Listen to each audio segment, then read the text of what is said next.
ఏపీలో రాజ్యసభ రేస్ కొనసాగుతోంది. 4 సీట్ల కోసం చాలా మంది పోటీ పడుతున్నారు. పార్టీ నేతల నుంచి పారిశ్రామికవేత్తల వరకు పెద్దల సభకు వెళ్లాలని భావిస్తున్నారు.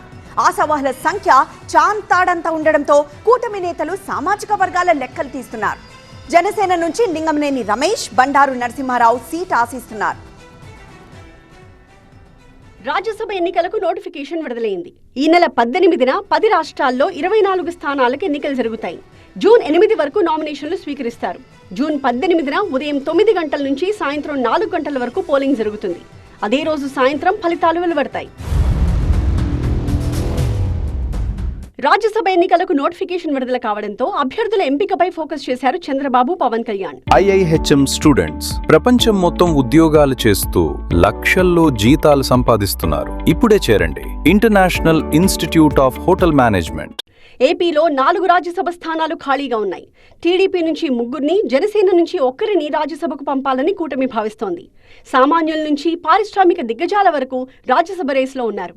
వ్యాపారవేత్తలు లింగమనేని రమేష్, బండారు నరసింహారావు రాజ్యసభ సీట్ని ఆశిస్తున్నారు. జనసేన నుంచి ఈసారి లింగమనేని రమేష్కి అవకాశం దక్కచ్చనే ప్రచారం జరుగుతోంది. ఇప్పటికే లింగమనేని రమేష్కి పవన్ కళ్యాణ్ మాటిచ్చారని తెలుస్తోంది. అయితే లింగమనేని పేరు ఫైనల్ అవుతుందా లేదా అనేది టీడీపీ అభ్యర్థితో ముడిపడి ఉంది. ఒకవేళ టీడీపీ కమ్మ సామాజిక వర్గానికి చెందిన వారికి రాజ్యసభ సీట్ ఇస్తే అప్పుడు లింగమనేనికి ఛాన్స్ ఉండకపోవచ్చన్న ప్రచారం జరుగుతోంది. కూటమికి దక్కే 4 సీట్లలో 2 కమ్మ సామాజిక వర్గానికి ఇవ్వడం కష్టమేననే అభిప్రాయం వ్యక్తమవుతోంది. టీడీపీ నుంచి కమ్మ సామాజిక వర్గ నేతలు గల్లా జయదేవ్, కంభంపాటి రామ్మోహన్ రావు, భాష్యం రామకృష్ణ, టీడీ జనార్దన్, కిలారు రాజేష్ వంటి నేతలు రాజ్యసభ సీట్ని ఆశిస్తున్నారు. టీడీపీ చాయిస్ కమ్మ సామాజిక వర్గానికి చెందిన నేతే అయితే లింగమనేనికి అవకాశం దక్కకపోవచ్చు. టీడీపీ కమ్మ నేతకు అవకాశం కల్పిస్తే తాము కాపు నేతకు అవకాశం ఇవ్వాలి అని జనసేన భావిస్తోంది. కాపు నేత బండారు నరసింహారావు జనసేన నుంచి రాజ్యసభ సీట్ని ఆశిస్తున్నారు. ఆయనకి చిరంజీవి కుటుంబంతో సన్నిహిత సంబంధాలున్నాయి.